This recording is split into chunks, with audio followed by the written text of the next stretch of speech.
Hey, what's up guys? This is Ozkavosh. And in today's video, yes, I'm going to bring another Show the Crush Impale build that I made on this YouTube channel. If you got here for the first time, consider subscribing, and if you like to play melee, I usually play melee builds. I have played so far Bone Shatter Slayer, Bone Shatter Juggernaut, Shield Crush Juggernaut, Shield Crush Slayer, Shield Crush Champion, yes, Shield Crush. Well, I've been playing Shield Crush since my first league, and this league I started with the Shield Crush because it's my usual league starter because I know how to scale damage, I know how to scale survivability, and after some changes, I wanted to try some stuff, but then I got to the Corrupting Cry Magic Find. If you have seen the past videos, I was running Kirak's Memory of Survivor's Guild to make money. I made a lot of money. And after that, I bought the gear for a Consecrated Path of Endurance. I've got a video around it. It's a really good mapper. You should check it out if you like Flicker Strike. It's really similar to Flicker Strike, but I honestly prefer it over Flicker Strike because it has a better clear speed. It's more consistent, way tankier than a Flicker Strike build. Even if you invest mirrors on a Flicker, I don't know if you can get the same effective hit pool that you can get in the Consecrated Path of Endurance because you charge stack, you have a lot of physical damage reduction, elemental resistances. Anyway, let's focus on the Shield Crush Impale build. Well, I thought of trying to craft on a synthesized armor-based shield, which is the Colossal Tower shield. If you want to play Shield Crush with the regular Shield Crush, you should go with evasion and armor base. I forgot what's the max roll evasion and armor base, but for armor it's 100% Colossal Tower shield. You should always aim for 100% base Colossal Tower shield with at least 86. Perfect fossil it until you hit 30% quality, or at least 29%. Doesn't matter if, but that 1% does increase a little bit because you rely on the armor on the Shield Crush. I'm not going to explain all the details because I've got plenty of videos explaining around it. I just want to show how well it's going. POB wise, I've got around 69 million DPS, and the raw damage from the Shield Crush, I think it's around 24 million DPS. So it's the highest in PoE. I've looked through other Shield Crush builds, at least for Slayers. None have the same damage as this one. So if you want to build and damage Shield Crush Impale, follow my guide. You won't regret it. But this build, I say, lacks a little bit of defense layers. It's got better with the Relic Cache. People say the Relic Cache has become unusable, but I 1000% disagree with everyone that say that these boots suck now. They're so good because now you can play it at any charge stacker build. You can convert your charges into other charges. I have endurance charges. How many? 5 endurance charges. I convert all of them to brutal charges when I generate endurance charges, but I still count as having endurance charges.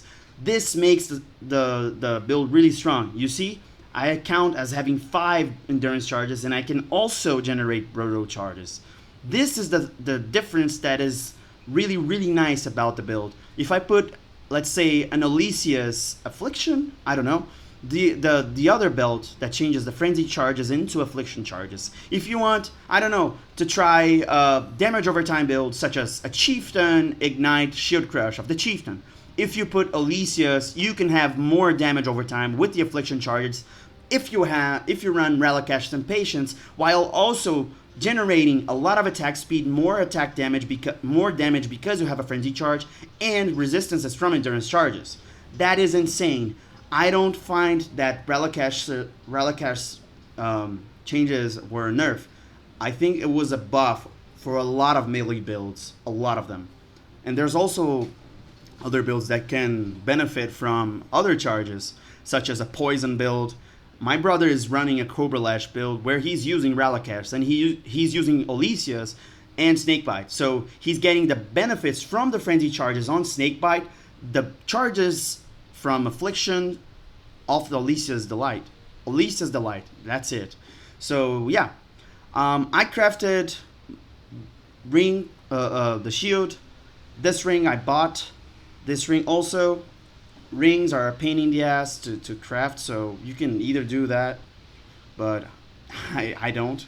I just bought a vulnerability on hit and I converted all the resistances that I needed. Try doing that. Don't waste your time doing jewelry crafts because they can usually be a pain in the ass. I mean, I've always spent more on jewels than actually like crafting than actually if I were just to buy them all the time. Hunter gloves, annoying to craft, but can be craftable. This shield, I got the really good unveil there, the chance to deal double damage while focused, and I exalt slammed it, and I almost got a 60% reduced extra damage from critical strikes. I have minus 122. I have a Watcher's Eye that's giving me 54%, and there's also another one from the Timeless Jewel here. Let me find it. Where is it? This one right here. So extra 10%, which is a lot.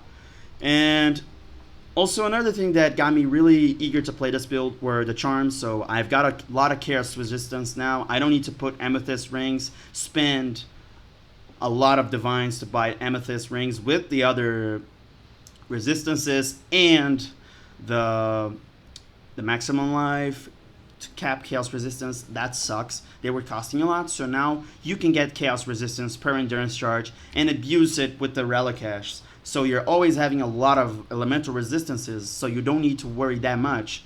And with this build, I got to 70 maximum rage with 2 times plus 5 and this node here because I'm running a Thread of Hope so that I can aura stack. I have 7 auras. I was using Charisma as an anointment, but it wasn't giving me as much damage, even with the Herald of Purity as a bonus aura. I was running 8 auras with the build. I'm an aura bot, but a melee. And I put Panopticon because it gives way more damage. I took Masterful Form off. It wasn't giving me that much damage. And what else? I mean, it's just a regular Shield Crush that I do. I've got Cluster Jewel passive stacking. I got Feed of Fury, Field of Fight, Martial Prowess to generate mana. You don't need leech, physical damage leech as mana from rings, like I posted in the first POB. So you can just use Martial Prowess to generate all the mana that you need. No, sorry, Field of Fight. And you stack another Feed of Fury, Field of Fight, but then this one I put Smite the Weak because I already maim because of the Flesh and Stone. So if I maim other maim targets, I think the maim effects, but it's the 40% increased attack damage against main enemies. It's what I want. Also, I put another Cluster Jewel, but this is a Megalomaniac with Feed the Fury and Smite the Weak again, so I'm scaling a lot of damage again. And yeah, I'm running Arn's Anguish. Now I can have survivability because I can have endurance charges because of Relic Caches. So I have pretty much solved the problem of survivability because Arn's Anguish can screw up almost in every melee physical build. So this is not happening for me anymore. It's not happening to me anymore. I have 5 times brutal charges, so 5 chances of dealing triple damage, and I got 1, 2,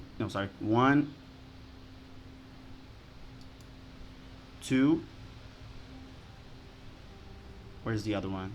Yeah, so 3 times chance to deal double damage. So this is how you scale damage in the Shield Crush. You can try putting Impales you inflict last 1 additional hit on the charms. It's gonna be a freaking ton of damage, but I didn't want to go for as much damage. I wanted to tank a little bit more, so I put more of defense layers on the charms, but you can do whatever. This is mandatory for the build. Watcher's Eye with Impales you inflict last 2 additional hits. Don't run Shield Crush Impale if you're not buying this. This costs 6 divines. I bought this one for 25 divines because it's really good for survivability, but the mandatory thing is Watcher's Eye with the Pride stuff. Forbidden Flash and Flame with Inspirational. I bought it for a few divs. I don't remember exactly because they're oscillating a lot.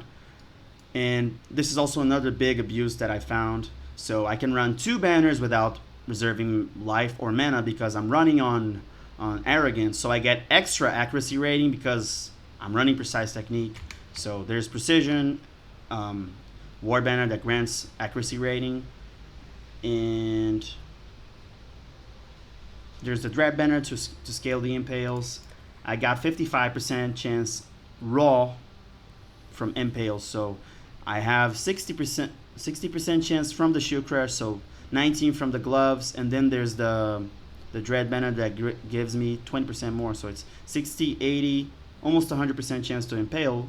I don't know if this is correct. I don't know if I think it only calculates the dread banner and the gloves and the increased effects from the arrogance. I don't know if it actually does calculate. I think it's only here. Yeah, 60% chance to impale enemies on hit, and then there's the impale on the gloves. I don't know how it works. Anyway, I'm just saying that it's a lot of damage. If you want more damage, go here, and you're also having more survivability because it's another endurance charge, and I got another here. Frenzy charges increased a lot of attack speed and damage. Panopticon, this is the best anointment. I've tried various anointments every single league, and this is by far the best. I put this to optimize the accuracy rating, but I actually think I don't need it anymore. Yeah, I didn't need it anymore. So I'm making the change right now. I have one extra point. So at level 96, I'll be able to put brutal charges right here, or you can put like another 30% chance, 30% reduced extra damage from critical strikes, or you can increase elemental resistances to increase your overall survivability for elemental damage. Since I'm not with 100% suppression chance, I was going all the way up here to the Mage Bane, but since I don't have a 100% spell suppression chance, I was like, why would I even suppress? But you can even Uber Boss with this build 100% if you put suppression in at the maximum. Put around over 4,000 unreserved life because I'm reserving life on precision. So this is the reason why I have a lower hit pool. But then there's the precise technique abuse. Anyway, it's just this. I've got plenty of videos of this build killing bosses, doing maps. So if you're willing to consider this build, just check out the other videos. I have a ton of videos around it.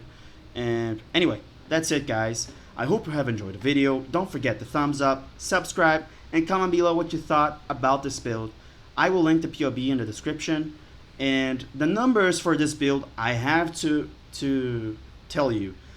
It's not 100% uptime with that DPS. You have Val Ancestral War Chief. You have 100% adrenaline, so it's okay to check the adrenaline.